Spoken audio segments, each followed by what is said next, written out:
So I'm going to talk you around what you see on the screen here. So I've obviously got my paint over here, my bowl of water there, and a little iPad with the image on. This here is my palette, and it's a basic tile, like a bathroom tile or a kitchen tile. They're very cheap. You can pick them up for about 20 pence in a hardware store. And this here is my paper. I'm actually using an acrylic paper today, very similar to watercolor paper. This one's nice and absorbent, like watercolor paper. I'm using 2 brushes for this, and they're both synthetic brushes, and they're both round brushes. Now you can use flat brushes if you want. Doesn't really matter. I prefer to use these brushes, these round brushes, for these demonstrations because I can do a lot more with them. So it doesn't matter if you've only got one brush. I often just use this medium-sized brush here. Right, so we'll get started with our painting. First of all, I'm going to put my colours out. And again, it's a very, very simple 3-colour palette. And for anybody who's a beginner to painting, or even people who've got a little bit more experience, reducing your colours down to 3 colours plus white is very, very beneficial. You can create the majority of colours just from these 3. I'm using today ultramarine blue. I'm using red called permanent red and permanent yellow. Now you can use any blue, any red, any yellow. Your colours might come out slightly different to mine, but the principles are still the same. And onto my palette, I'm going to put some white as well. Now, when I begin a painting, I always just look for where, rather than detail or trying to draw lines or anything like that, I look for where the main bodies of tone and colour are. So in this painting, in this photograph, sorry, we have the sky, and then we have the sea, and then we have this bit of land here. The darkest parts of the painting are this bit of land and also the clouds up in the sky. We're going to sort of interpret it in our own way. But the first thing we want to do is just to get some basic colours down, and they will distinguish where we're going to be with the painting. So the first thing I tend to do is I tend to work, especially in gouache, I tend to work very thin. So we're working in a similar to a watercolor style. I want to put my lightest, brightest color in to start with. And first, that is up in the sky. It's a yellowy orange color, and we're just going to put that in. Now, when we make an orange, I'll take yellow first and keeping my paint really nice and fluid. You can see there's a tiny bit of blue in my brush, so it's turned my yellow slightly greenish, but I'm not going to worry myself about that at the moment. Now I've got my yellow here, and into the yellow I just want to add just a tiny touch of red. We always add the red into a yellow to make an orange because the red is the stronger colour. If we were to do it the other way round, we'd end up using so much yellow that it's a bit of a waste. So the red into the yellow to make the orange. So I've made here a very basic watery orange. I'm going to dip my brush in the water again and make this very, very fluid. So it's really like a watercolor paint here. And up where my sky area is, I'll start with a line for the horizon. I'm just going to put that colour across. Still a little bit too yellow for me, so I'm adding a bit more red into it. Again, with that wet brush, just going to brush this orange colour into my page. I'm using these kind of side to side strokes rather than going just straight across. It helps create a bit more of an interesting surface. Okay, so I just put a basic warm orange up in our sky. Might want to just bring it down a little bit more to there.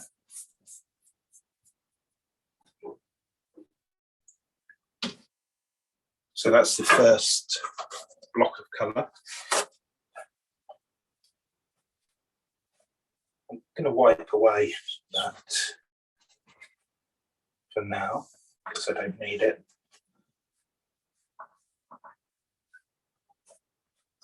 Give my brush a good rinse out. Now the next thing we want to do is put the next block of colour in. So for me it is the sea. It's a really interesting colour to see. It's definitely towards blue, but it's got little bits of violet in it, little bits of green as well. But to start with, we are going to go for quite a basic bluish wash. You see how strong the blue is that I put down there. That's way too strong for it. So into the blue, I'm going to add just a tiny amount of white, just to really tone it down a bit. Much paler now.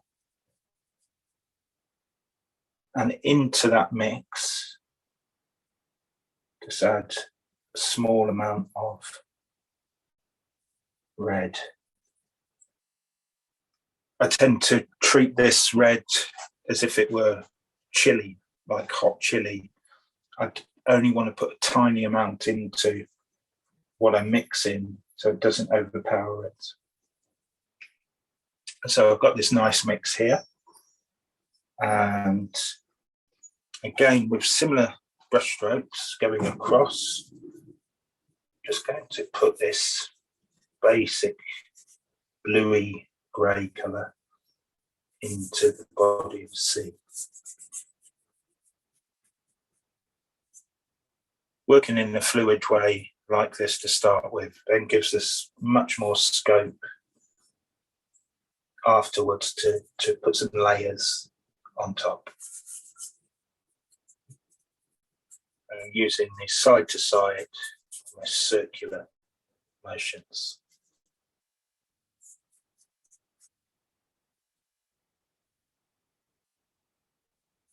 Just bring it up to my horizon.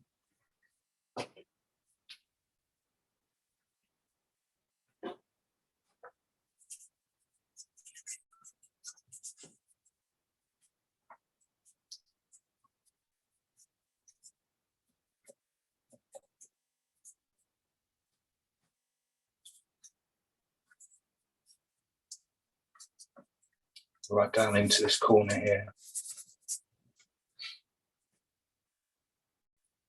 I think I've done too much sea and not enough sky, but it doesn't matter, we'll fit around that.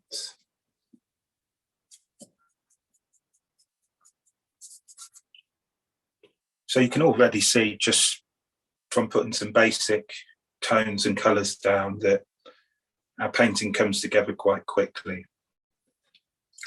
But with all of the painting I do, it's in layers. So we put our first layers down first, then we go back and sort of gauge where we are and start adding more and building the painting up, building the surface up.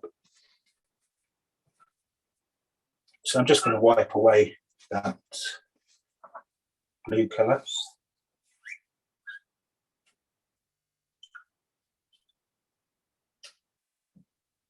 And the next thing I'm going to do is look at that bit of land that's almost silhouetted against our scene. Light is so important in paintings. The light, all of the light is coming from that setting sun.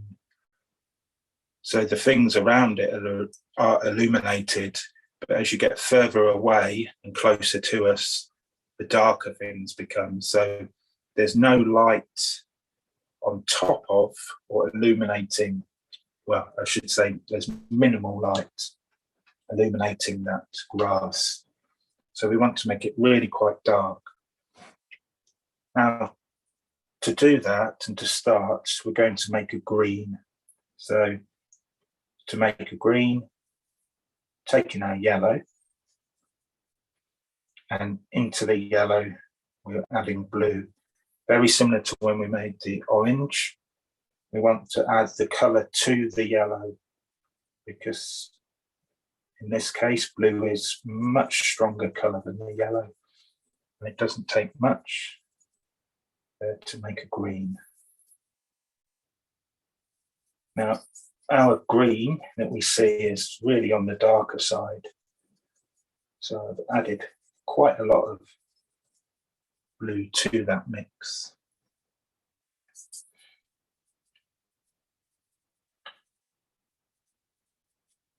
Now, as a starter, we'll be putting some darker tones on top of it afterwards.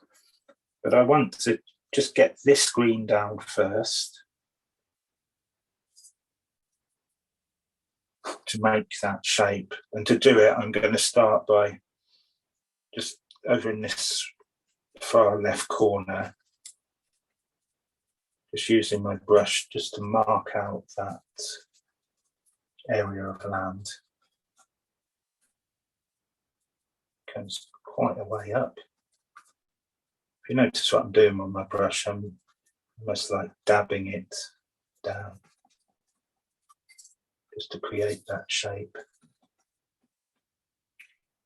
On the sea and the sky, we were going horizontal across, but here I'm doing it vertically, but with these sort of almost like stabbing dabs.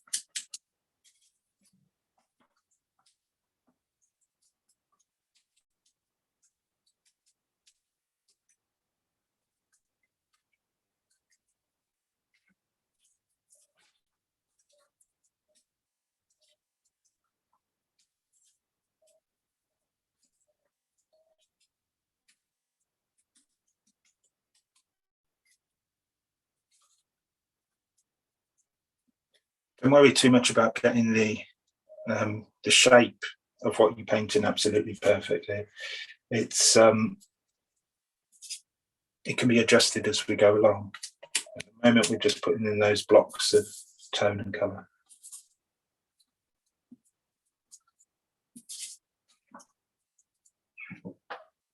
So now I've put that in, what I want to do is just darken it slightly. So I've got my green mix here. I'm going to mix it up again. So I'm taking some more yellow and can add more blue to that to really try and darken this green up.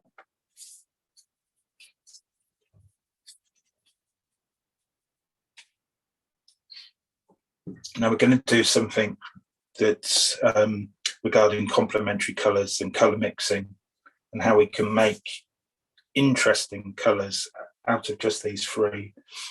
So to make green, we added blue to yellow. To make this darker, we can always add more blue to it, but that eventually would just turn it into a greeny blue. I want to make it darker in a different way. So I'm going to rely on something called complementary colours. When you put green and red together, they actually bounce off each other. They complement each other. So the red becomes more vivid and the green becomes greener. It's similar with blue and orange and with yellow and violet. So you see this in a lot of artworks and even in nature as well. A lot of flowers and trees, sort of very green trees with bright red berries. But something interesting happens when you take a bit of complementary colour and add it into another, rather than complementing it anymore. What it does, it actually cancels out the intensity of each. We'll explore this with other colours later, so we'll be using it a lot. So I've added here into my green a tiny bit of its complementary colour, red. And what it's done to this green is kind of turned it much more earthy. It's darkened it, but it's darkened it in a way that really makes it more interesting. So now I have this slightly darker mix. I'm going to go over my green area here and just look in the photo for some of the dark tones.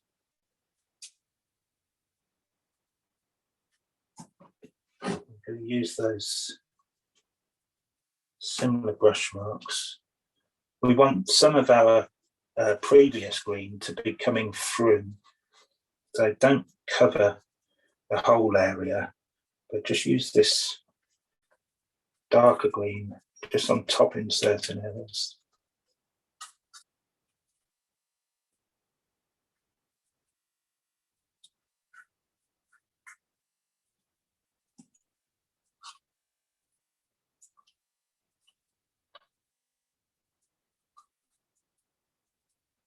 And that will happen regardless of the red or green you have.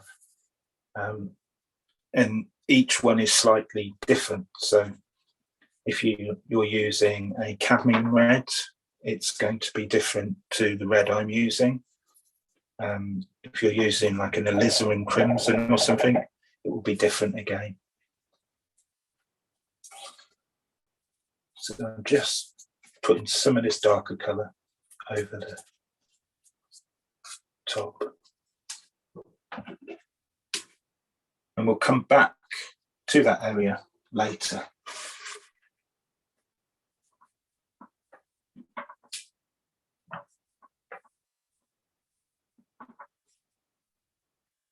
I tend to try and clean my palette a little bit before I move on, because working in these subtle kind of blends, it's very easy to almost tint or pollute your mixes.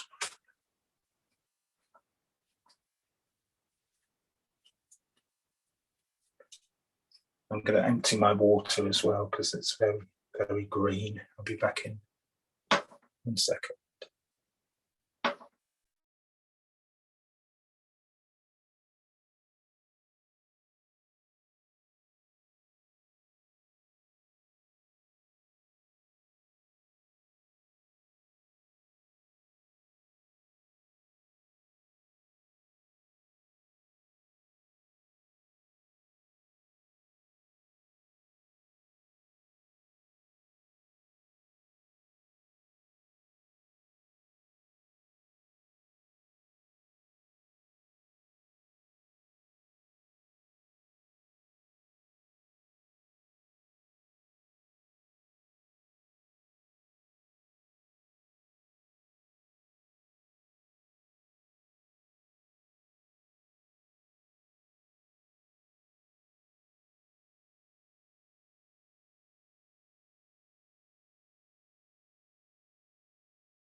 Okay. So I clean my water quite a lot when working with gouache and watercolour.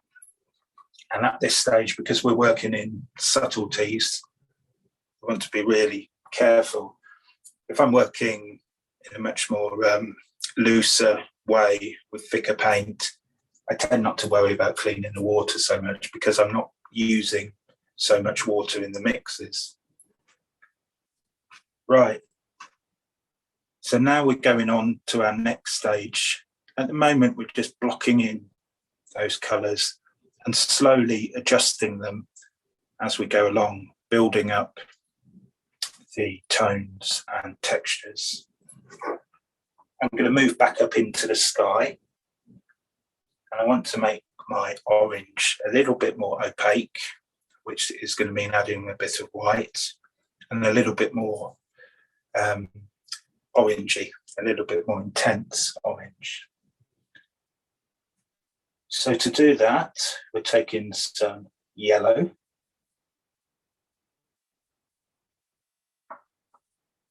and into the yellow, again adding a bit of red. I often put my red on the side here. Excuse me, I'm just going to close my door, it keeps opening and back.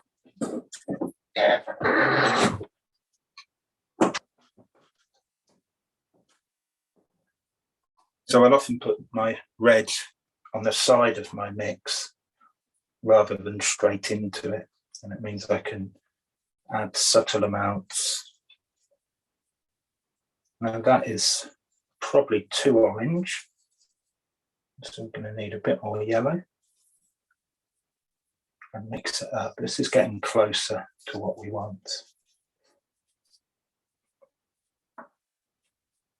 When using gouache paint, or any paints really, and this is a difference between gouache and watercolour, watercolour tends to not use white, but in gouache we use white to make the paint opaque.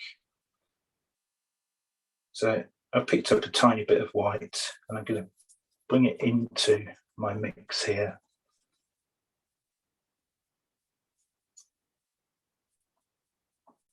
The white sort of makes it slightly more pale.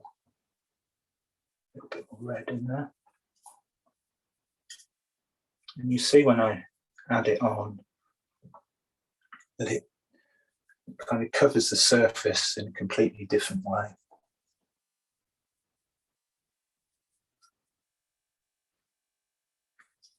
Now here also you see that whilst my paint is still wet, it isn't as wet as the first layer we put on. As we build up the painting, we use less and less water. So I've got my orange here, and I'm just going to start dragging this over, leaving in areas some of that undercolour coming through. So I'm dragging the side of my brush over this surface. So it's not covering the whole of the surface, and that's what I want. I want that slightly broken colour. Where the area where the sun is on the photograph, I'm just going to leave slightly more yellow.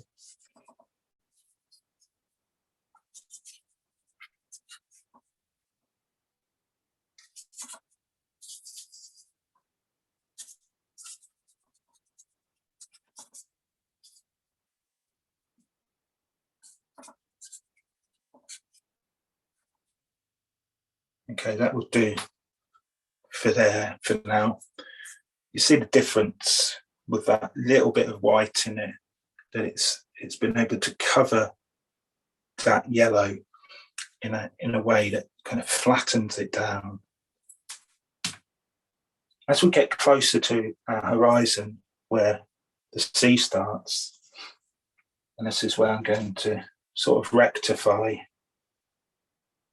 the line there, horizon line. I want to bring it down slightly. Into my mix, I'm going to add a touch more red to make it slightly pinker, and again a bit more white into there.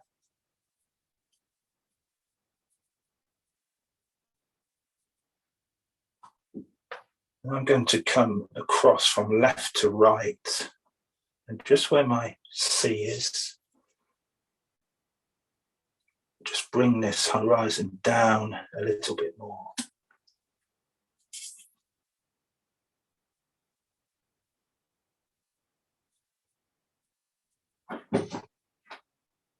And then with the top of my brush, again, just kind of blend it into the yellow.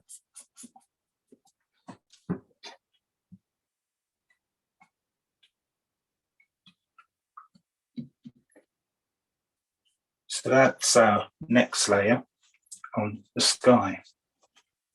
We're now going to come down again into the sea.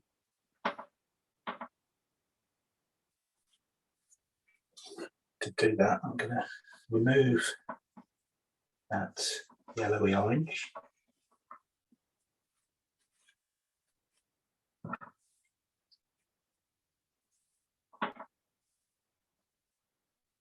I'll give my brush a good rinse out.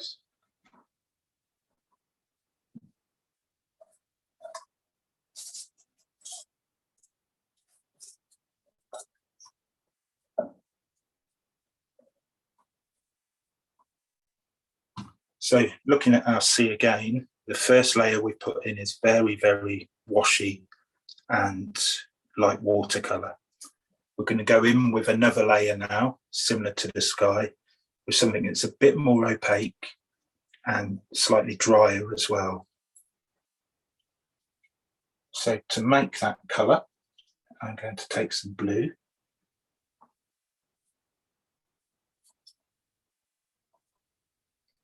See, I'm grabbing a bit more paint this time. And into that, I'm going to add a touch of red.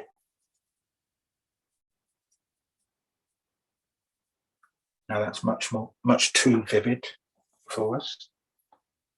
So I'm going to add a nice amount of white to it.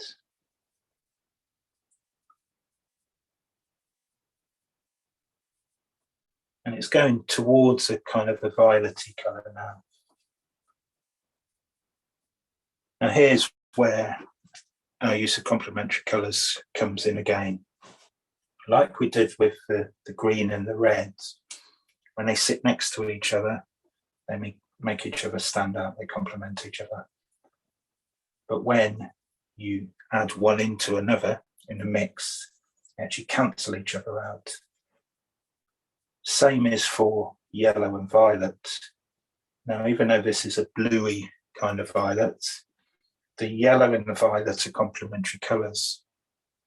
So when they're together, they make each other stand out. You can see this in a lot of flowers, and Van Gogh used it in a lot of paintings as well, the combination. But when we add a small amount of yellow into our violet, it starts to kind of cancel the violet out a bit, shifts it much towards a kind of a grey colour. Now that's probably gone too grey for me. So I'm going to add a bit more blue into it. But it's one of our ways of using a limited palette to get all of those colours that you often think that you should buy from a shop. Most mixed colours are made up of a combination of these three colours. It also shows that we don't need to buy black paint or use black paint, because all of the greys and these subtle tones could be mixed from the colours you've got.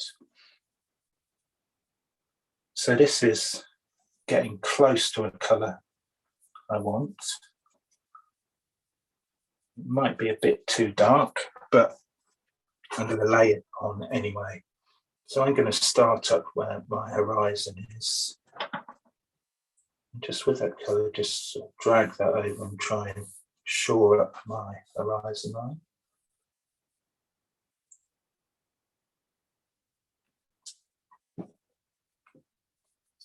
And then slowly bring it down with these, again, side to side motions of the brush, quite a dry brush. So on the surface of the sea, you're letting some of that undercolour come through. And we want to do that especially here where the light is reflected. So my brush is very dry, very little paint on it. I'm dragging that over there.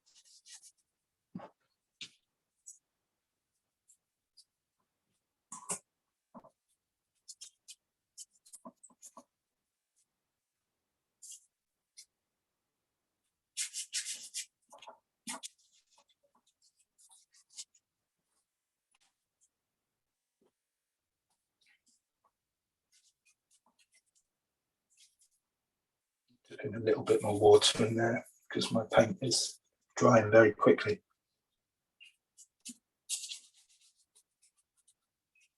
Bringing it right up to the edge where my land is as well.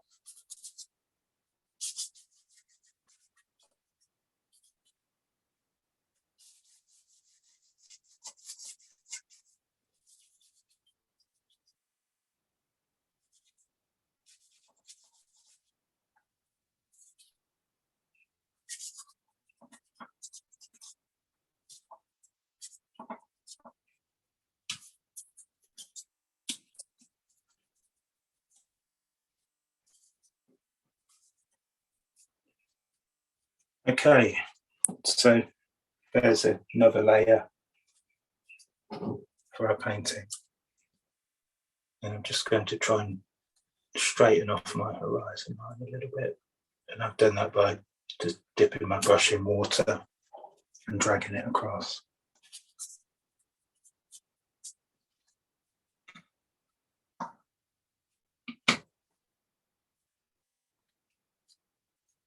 So we could see the painting coming together. When we build layers, it gives us so much more of a depth to the surface. When you look in galleries, you'll often see paintings that have got all kinds of layers on them. And when I used to go to the Tate Britain or Tate Modern or National Gallery, I'd look at a lot of the paintings by, say, Impressionists and stuff and think, how did they do that? And really it comes from that knowledge of building those layers, taking your time just to build it up and give it that sense of surface texture through colour, brush strokes, tones. And what we'll do, we'll have a break for about 10 minutes and just let our painting settle. And when we come back from that, we'll go to the next stage of just building it up more and more. I can already see what needs doing. So at the moment, the sea is as dark as this area. Yet in the photograph, this area is much darker. So we'll have to do two things: lighten the sea and darken this as well. And of course, we've got to think about our sky and getting the sun in there and the clouds as well. But I'll just come out of this for the moment. And what we'll do, we'll break until 10:52 and give you a chance to clear your water, maybe get a drink or something like that. So I'll see you all soon. And you can ask questions, by the way, when we come back. All right, see you soon.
Hi everyone, welcome back.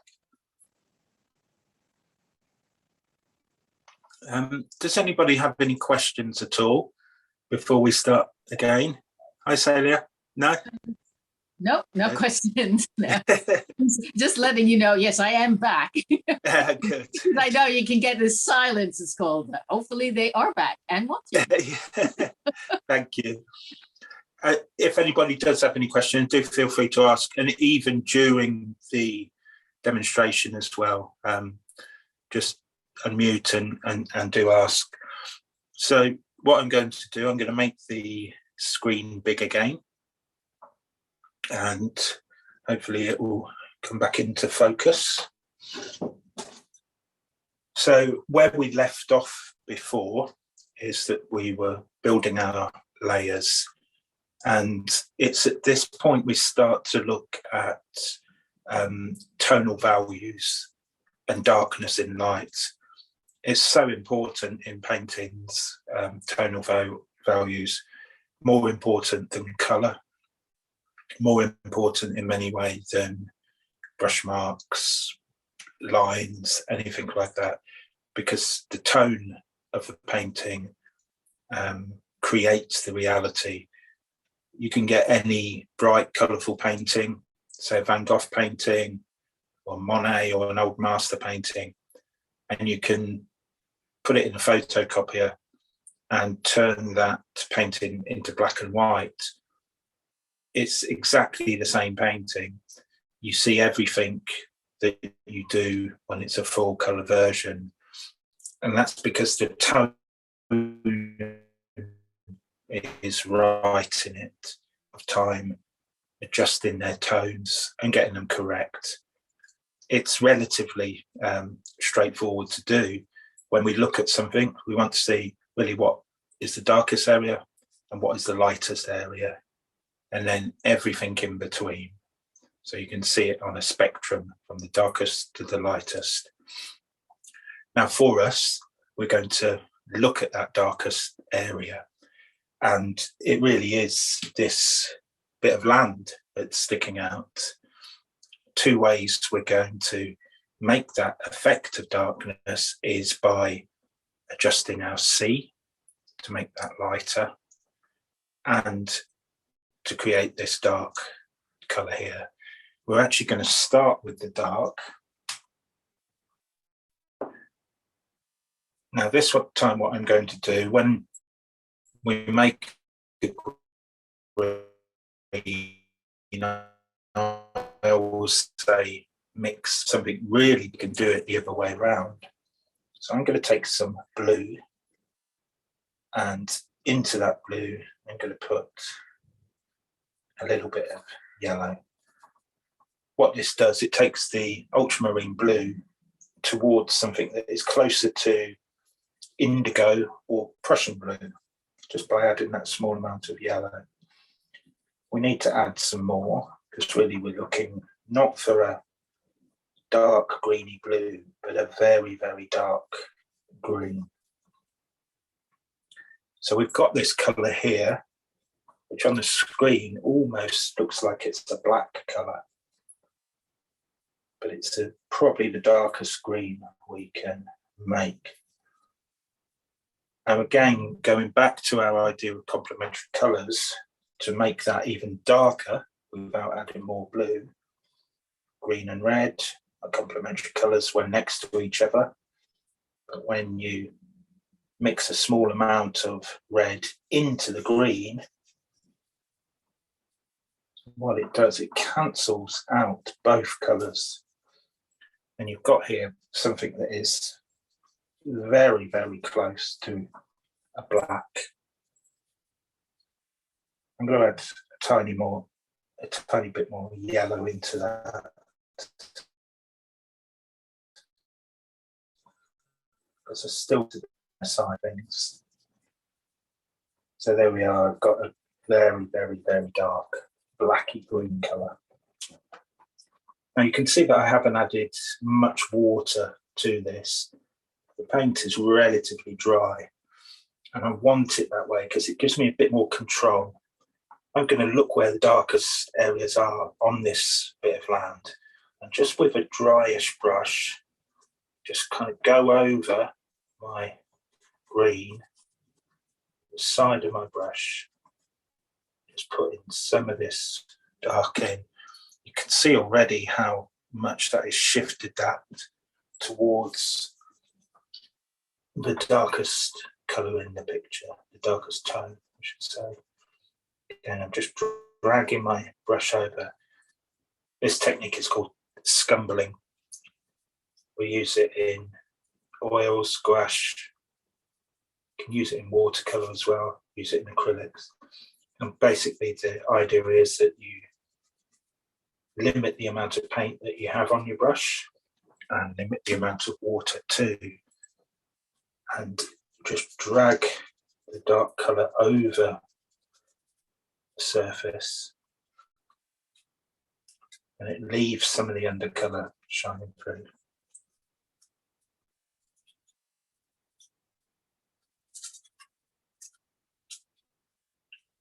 You can use a variety of brush strokes to do it. The key is to do it with quite a light touch. The more you press down, the more colours can go onto the surface.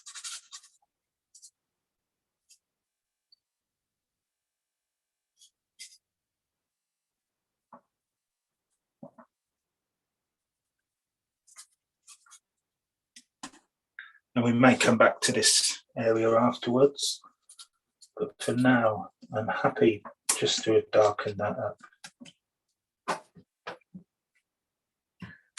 And it automatically makes the sea look lighter, whereas before they were similar in tonal value. Right, so I'll get rid of that for the moment.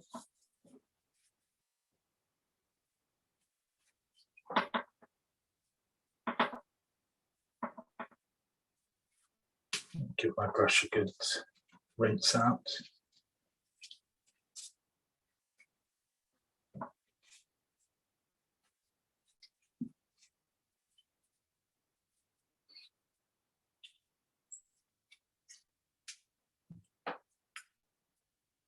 Now, what I'd normally do is probably go back up to the sky, but I want to work on my sea first and just get that lighter area just in there. To make that, we're going to create a much lighter blue. We'll end up putting some highlights on top to give that sense of the sun reflecting in it. But for the time being, just want to lighten the tone of the sea and not the reflection on top of it. So I'm going to take some blue paint and into it add some white.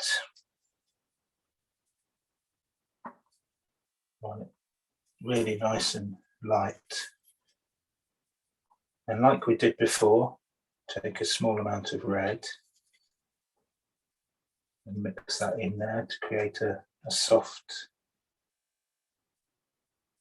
violet colour.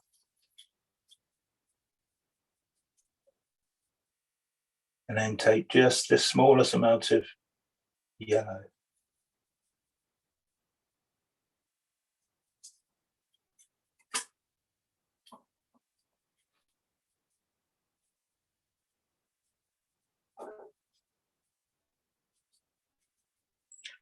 Excuse me one moment, there's someone at the door.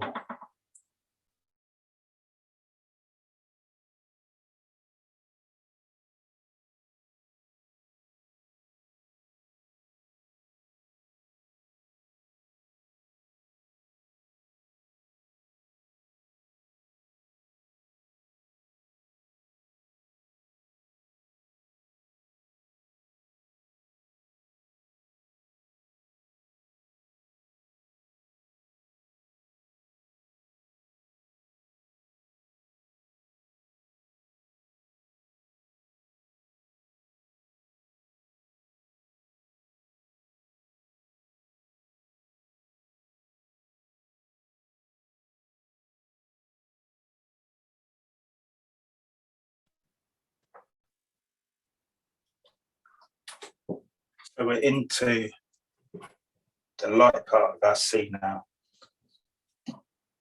So I've made this very pale violety blue and added just a touch of yellow to it.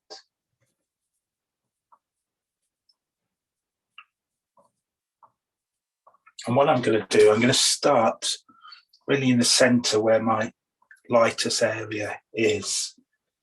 And I'm just going to drag this brush, again, relatively dry, over the surface.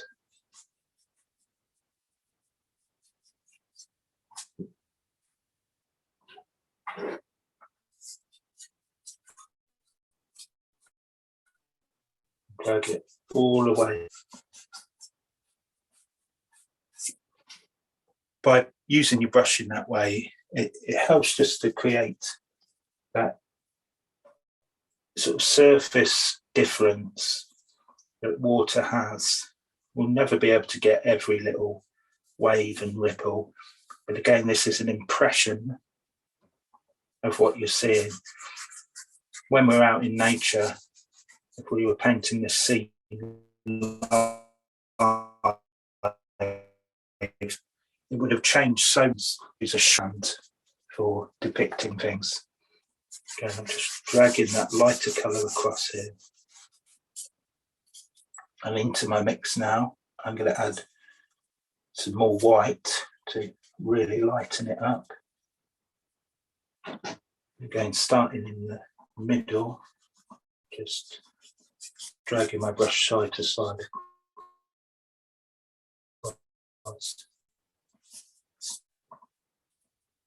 White.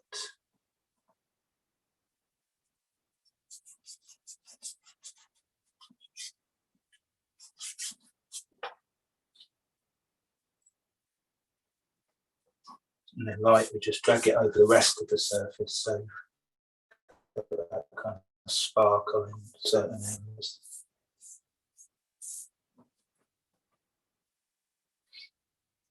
Okay, that will do for now, and we will be adding more on top once we've put our sun in and got the gauge really of how bright the sun is in comparison to other light areas of the painting.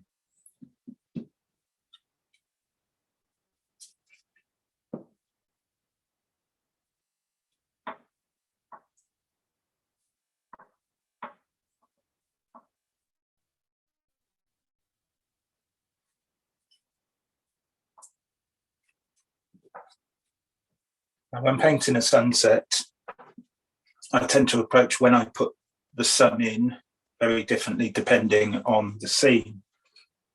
In this one, I'm going to put the sun in relatively early because it's really important for it to determine how everything else looks around it. The first thing I want to do, though, is to put in the area around the sun, which is this very light yellow colour. And to do that, I'm going to take some yellow. We want to be careful that there's no blue in our yellow.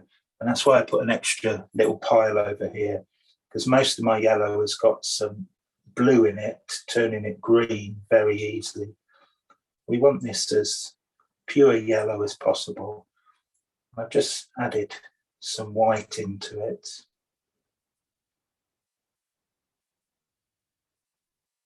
Like so.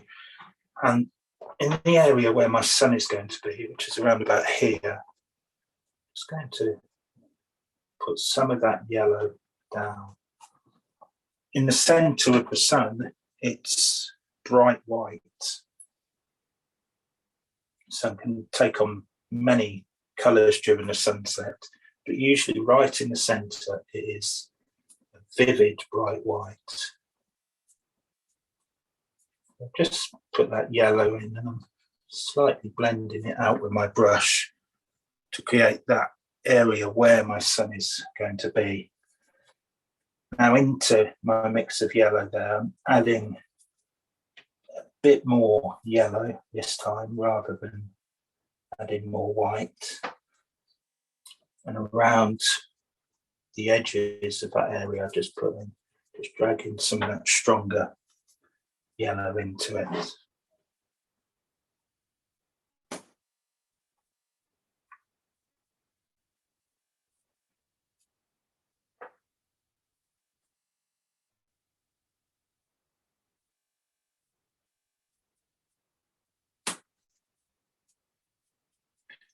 You can see already by adding that into our sky, it's just created that source of light. Now when we put our white sun on top of it, it's going to seem even lighter. I'm just looking at the bottom actually where my yellow is, that I still need to make that just slightly lighter still.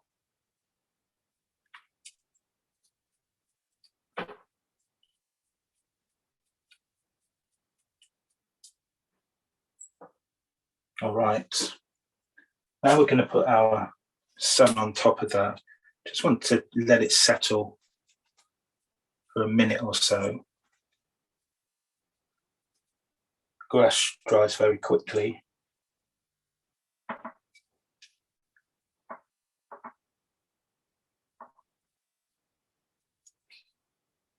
Now, in the meantime, I'm really drying my brush out very, very well, because when I add the actual sun in there, I don't want any water present in the brush. I want to use the paint straight out the tube. So I'm picking some white up here. I want the tiniest amount of yellow in it, a very small amount. I'm covering the tip of my brush in this white.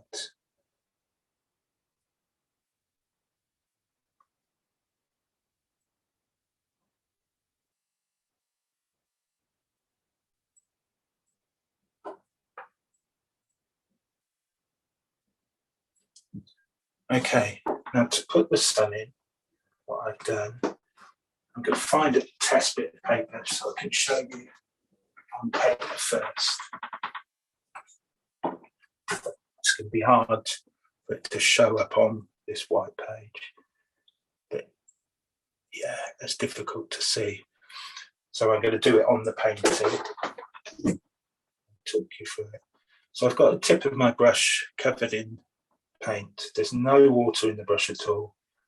This paint is straight out the tube. And when I put my sun in, what I'm doing, just on top of that yellow, going to do one short brush stroke like so. So it's sitting right on top of that yellow. I'm not worried about creating a round shape or anything. I've just done one brush stroke like that across.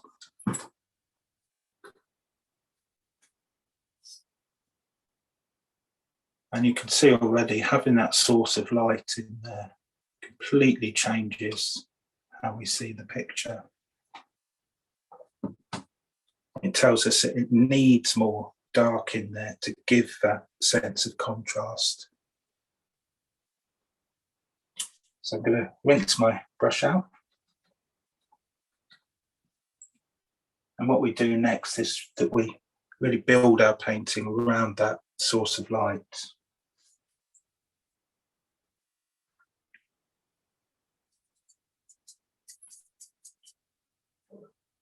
Looking down into the sea, we want some of that light to be reflecting on the top of the surface. It's not as bright as the sun.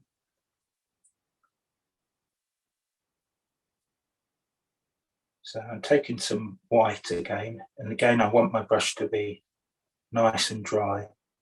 And into my white, I'm adding a bit of yellow, just a small amount of red to create this kind of very soft pink colour. Now, following my sun down, just going to start at the top and with just very light brush marks, just dragging some lines across the surface. We'll be doing quite a few of these layered on top, but you can see there that it's already creating this sort of sense of light that's dancing on the surface.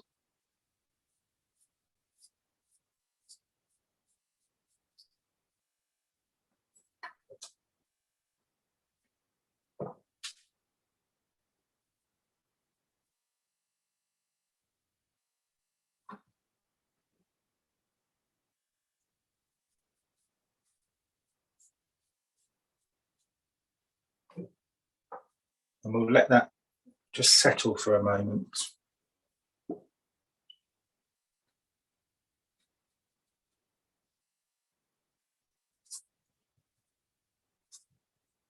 With a painting, doesn't matter what medium you're using, you tend to work on different bits at a time. So we're going to leave that area now and go back up into the sky. We'll come back to it at some point, but we need our paint to settle, and it just gives us time to see the painting as in a holistic way, as a whole thing, by working on different areas at different times, and you're sort of piecing it together as you go along. So I'm looking up into my sky and seeing that one thing that we're missing are the clouds. I'm relatively satisfied with the orange that we've got going on. Could make it a bit richer and deeper in certain parts, but we're going to go straight to our clouds. Now, along with the green down here, the clouds are the darkest element of the painting. We're not going to make them so dark today because it's quite tricky once you put a dark down to reverse it. So we're going to work slightly lighter, but we'll get a similar effect. To make clouds like this, we're going to rely on brush strokes rather than trying to depict them perfectly. We're going to use a variety of brush strokes just to create an impression of these clouds. Now, when you look at the colour of them, it's very tricky. They're close to a black, they're almost a brown, they're almost a violety purple colour. What we're going to do is we're going to try and mix that colour using complementaries. So the first thing we'll do is we will make a violet, and I'm going to make a violet by mixing some blue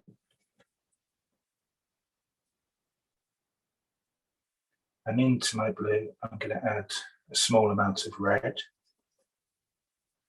to make this lovely purple colour.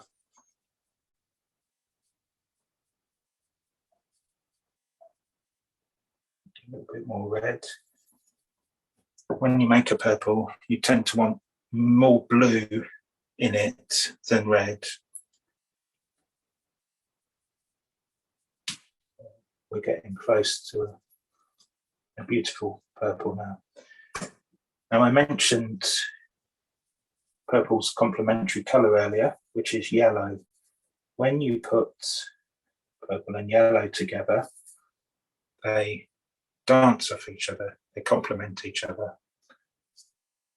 But something interesting happens when you add some yellow into a mix of purple, rather than complementing it, it kind of neutralizes it. So it creates what we call a neutral colour. It knocks the intensity of the purple out and also knocks the intensity of the yellow out too. And you get these very interesting greys.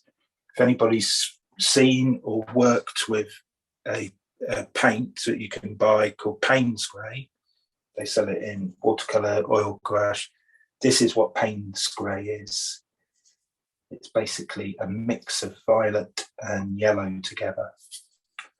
So I've created this very dark grey violet colour. I want to just tone it down slightly with a little bit of white. I don't want it too light to start with, and I don't want it too dark.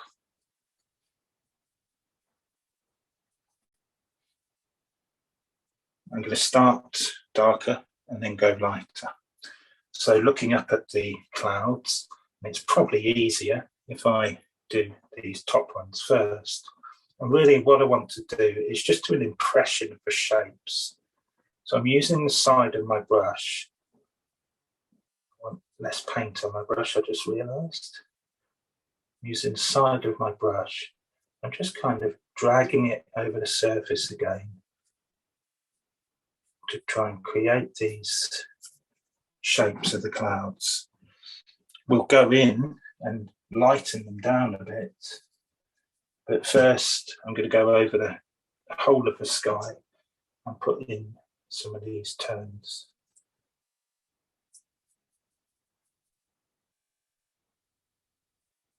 Okay, just using the sides, almost tip of the brush, just to rub over this surface with it.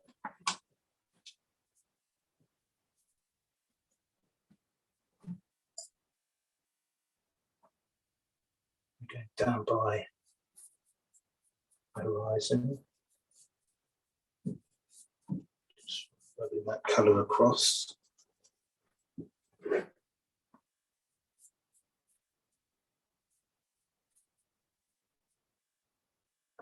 I'm not going to go over my sun like it is in the photograph. Let's have that there.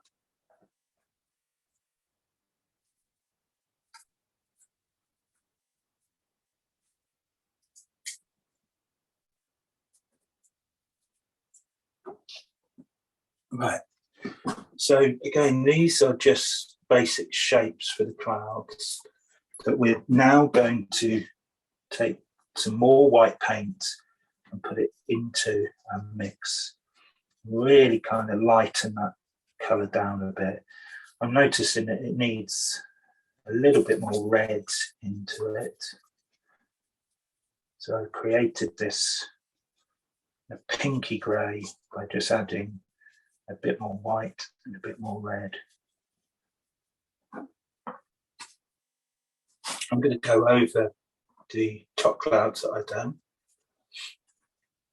Again with a relatively dry brush and using that same technique, just rolling the side and the tip over the clouds, leaving a bit of the darker colour still shining through.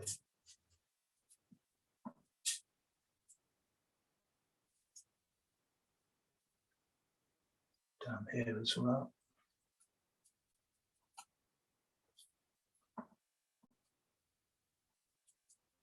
So you see, we're not drawing the clouds, we're just doing kind of an impressionist version of them.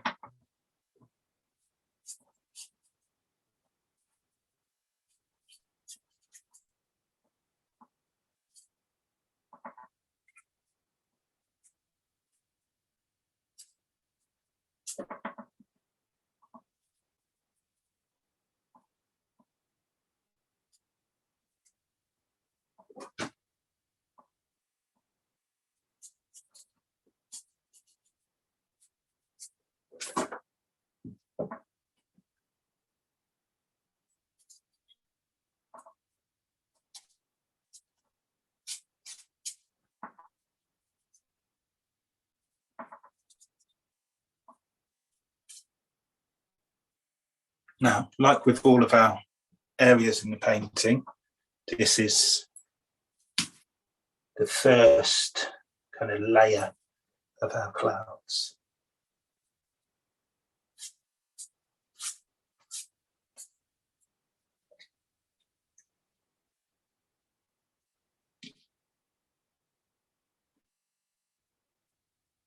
We'll let that settle again for a moment.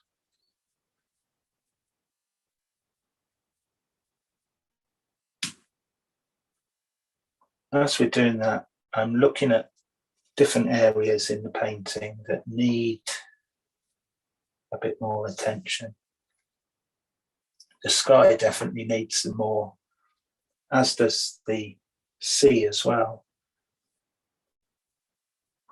For me, at the moment, I'm looking at my orange sky and I'm thinking it's lacking something. It's lacking a little bit of complexity like the sea has got.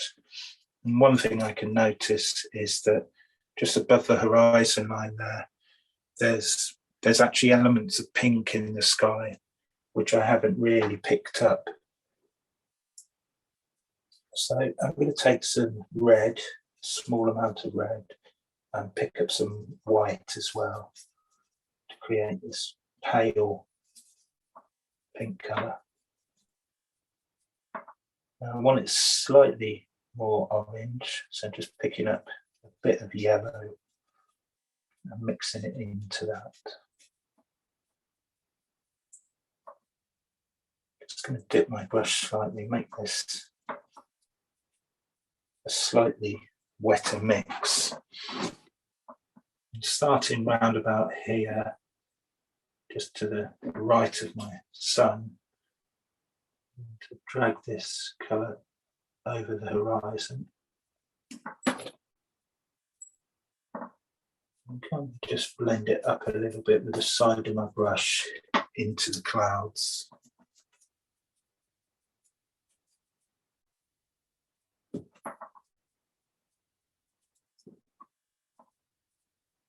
For me, it's made quite a big difference doing that.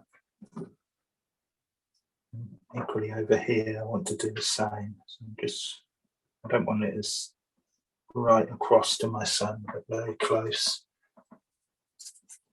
And just drag it up into the sky a little bit with the side of the brush.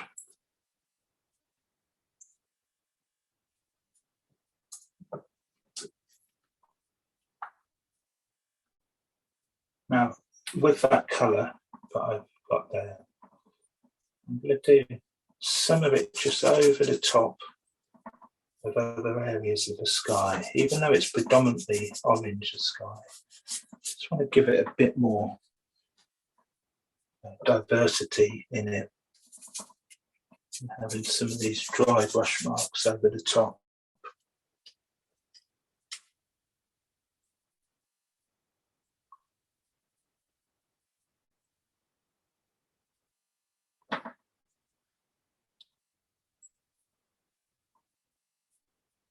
I can also see in my water as well, there's some subtle element of that pink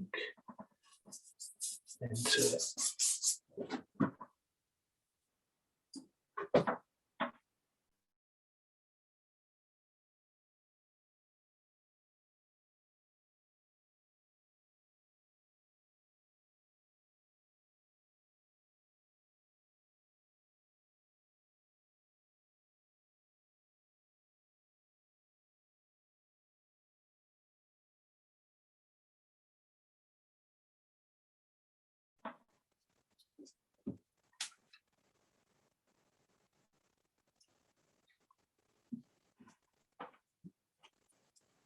Right. Now, I don't know if anybody's working in acrylic. This stage might be slightly more difficult with acrylic, but I'll show you two ways of doing it. One which should work with acrylic. Because I'm using gouache, like watercolour, remains water soluble even after it's dry. So a painting that's in a gallery that's been painted 500 years ago, if you take a wet brush to it, you can still move the paint around, whereas oil and acrylic you can't. This is good and bad. Now for gouache, it's good, because what we're going to do is just to liven our sky up a bit. I'm taking a wet brush. I don't want it soaking wet. I just want it damp enough to enliven that paint again. So I'm just going to start up with my orange here, and I'm just going to try and just blend some areas of the sky together.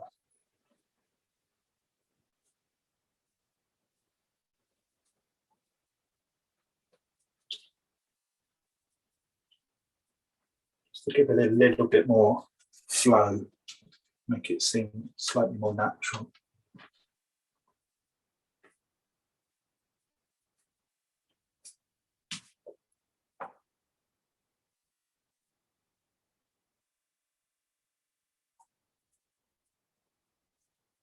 It's very easy when painting clouds to make them look as though they're kind of stuck onto the sky.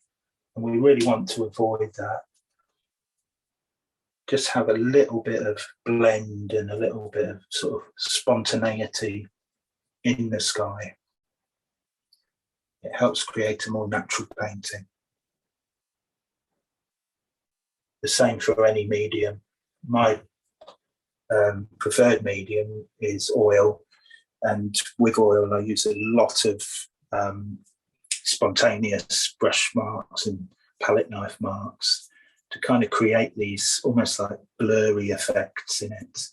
I don't want things to look like they've been stuck on top.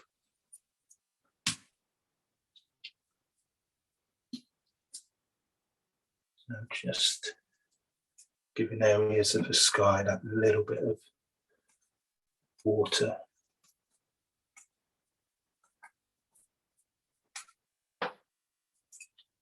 There we go. Right. So next thing I'm going to do is going to move back down into the sea, just to create a little bit of dark across here. And to do that, taking some blue, and into my blue, adding a little bit of red. Create that violet colour. And then add in a small amount of yellow. Say small amount, I just put too much in, but there you go, I've managed to wrestle it back. So I've created quite a dark tone here. I'm adding a small amount of white. Again, right up where my horizon is. I'm going to get a much kind of sharper line. Let's see, coming across there. And then I want to try and just blend that slightly into the sea. And we're looking at darks and lights and trying to shore up some of the darks and shore up some of the lights. And again, I'll just bring that across there. Kind of blend it down into the sea a bit.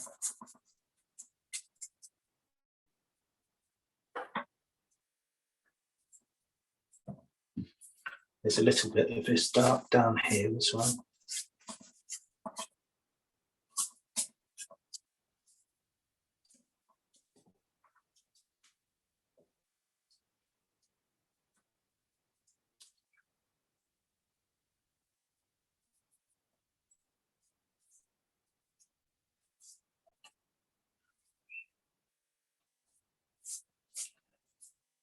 So it's at this stage with a painting that you begin to make those much more spontaneous brush marks.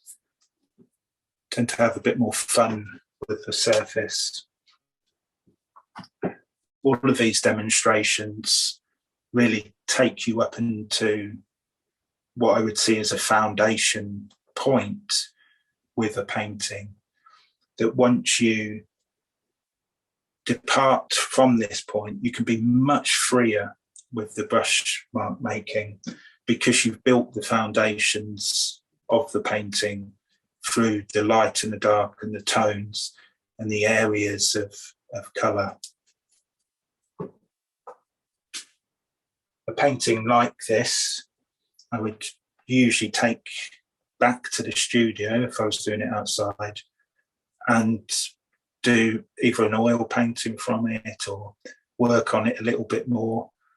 But the key is that getting that foundation down, and then you start to add those little spontaneous brush marks, thicker paint, palette knife, all kinds of different things. Right, so I'm just going to clear up some of that blue because I want to bring back in some lighter elements around the sun and into the sea as well.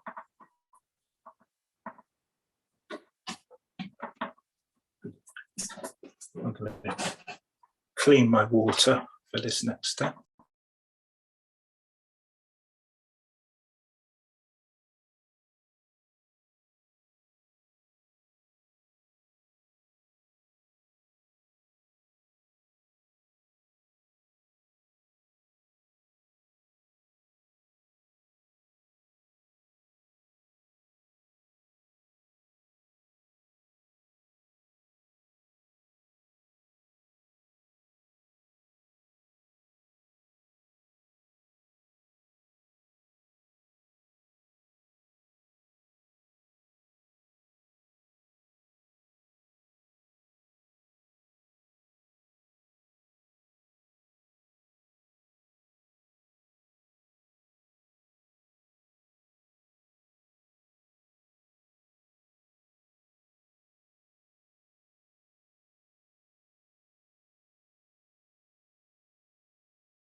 Okay, so we've probably got about another 10 minutes of painting, and I'm going to add a few little bits just to take the painting forward a bit. The next thing I'm going to do is just look at the area around my sun. I want to make it slightly more yellow. So I put some more yellow out, so I don't want it to be tainted by any blue. I've picked up this small brush. Up until this point, I've just been using that large brush. I'm taking some straight out the tube yellow, just a tiny bit of white in. And around the sun area, I'm going to add some of this brighter yellow.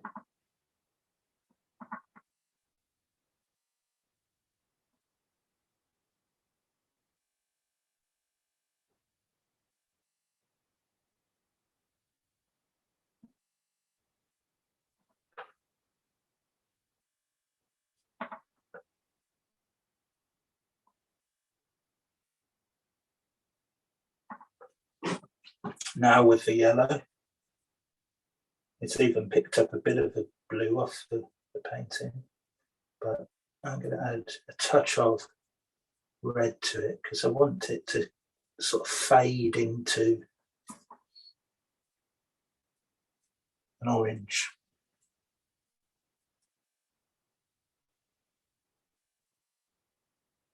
Touch of red in there. And then at the edge of that yellow, just add some of this more orange colour.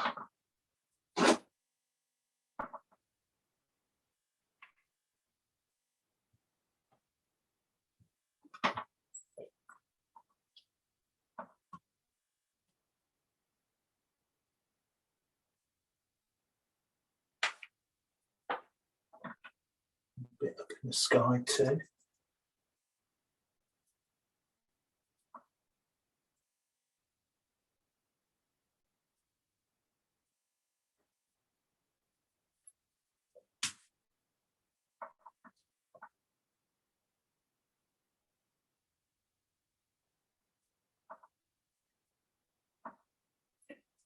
Now I want just a little bit of that colour down in the sea.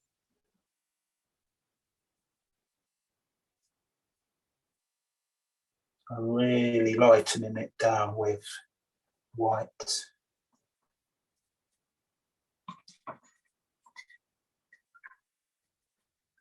You can see that even the smallest amount of blue is coming through into that mix.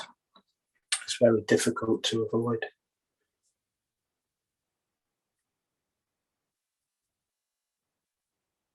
I've got this light colour here, and I am just going to drag this over my sea surface again, getting sort of smaller as it comes up towards the sun.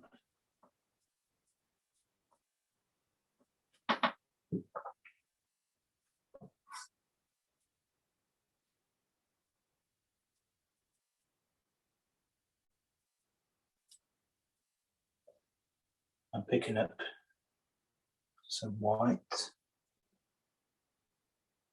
again with a very dry brush. In the centre of where the sun is reflected.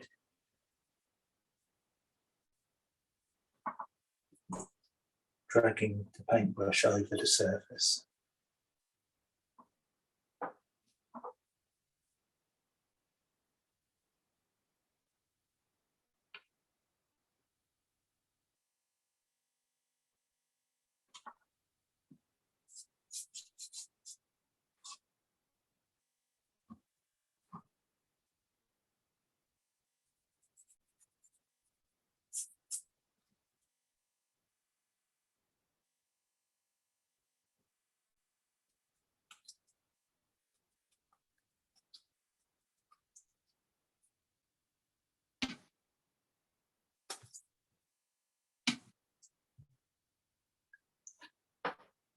I'm now just wetting the brush slightly, and like we've done up in the sky, is I want a few more sort of blended, spontaneously blended areas in the water. So I've got a damp brush, and I'm just going to take that damp brush and run it over the sea in a horizontal way. Create a few kind of streaks across it.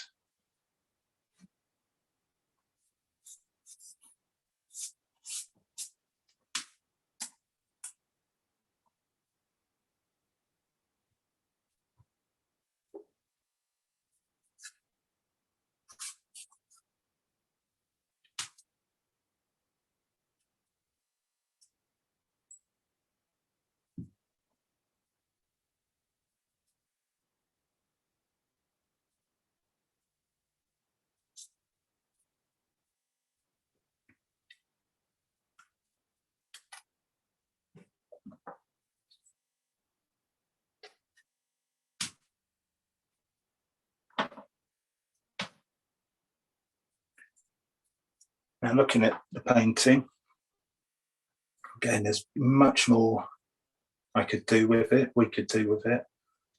One thing would to be go back up into the sky and trying to reintroduce a bit of dark and light and a bit of more structure to the clouds. But we've only got 5 minutes left before we stop and have a little reflection. So I'm going to do something else, and I'm going to look back at my green here, my piece of land, and I want to just go in again and try and make certain areas of it slightly darker and certain areas just coming up into the sea. So I'm picking up my blue. I'm not bothering to clean my palette at this stage. I'm picking up some blue, and into it I'm adding a bit of yellow to get this lovely dark green. And then, as we've done before, just adding a touch of red in there to take it towards a black colour. where the land and the plants are kind of silhouetting against the sea. Just want to drag my brush over.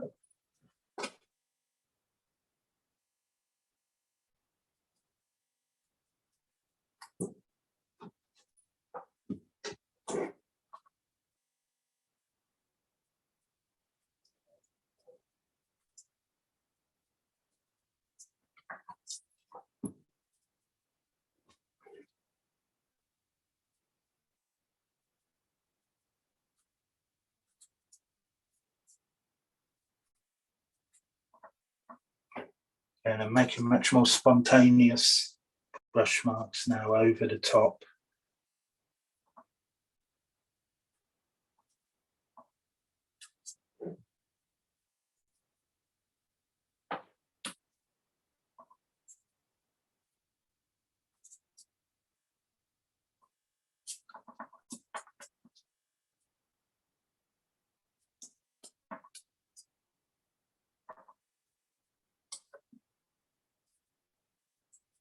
I'm actually going to add a small amount of white into that mix. Just go over the top of some of this with it, because there are highlights in that bit of land. I don't want to overdo it.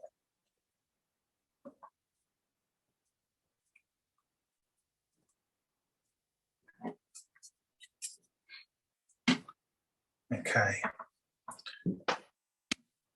So I'll end the demonstration there. I always run out of time in these workshops, and that's a good thing. Each painting I do each time in the workshop I haven't done before, so I always just choose an image in the morning and then do it and sort of take on that challenge of painting it. But what happens is there's always that point in the demonstration where I have to say, okay, it's not as far as I want it to be. There's areas I want to adjust, want to make better. And I'll go through some of those at the moment. So for me, the sky definitely needs more attention. I was wrong to say that the orange that I'd done was satisfactory. Needed to make that orange much deeper and much darker in elements of the sky, veering towards a brownish colour almost. The clouds on top need much more attention. I wanted to rescue them from being looking like they were stuck on, collaged on there. So I've really started the first few stages of doing that by kind of, how would I say, putting it down and then messing it up a little bit, roughing it up a little bit. Once we've got that more spontaneous feeling in the sky, you can then start to build some more details to it. Relatively happy with the sea. I think it could do with a little bit more tonal variety in there. Again, some more spontaneous mark making. This area down here, I began to add those darker elements. I think it needs a bit more texture, a bit more layers. What you'll see with paintings when you're using texture is things further away from you have less texture and things closer to you have more. So this area of land is obviously closer to us than the sunset. So I would spend a bit more time building some texture into that. It's quite difficult to tell. I can see my camera's going in and out of focus for some reason. But it's quite difficult to see how the texture is working on this surface, that as you build it up, you've got those little hints of the underlayer coming through. And it's really important in painting to have that. It's not essential, but it creates that really interesting surface texture. So you're not just illustrating things, you're almost sculpting things through brush marks and building of layers. For me, the bit that needs the most attention is the sky, and to have that golden, orange, yellow radiating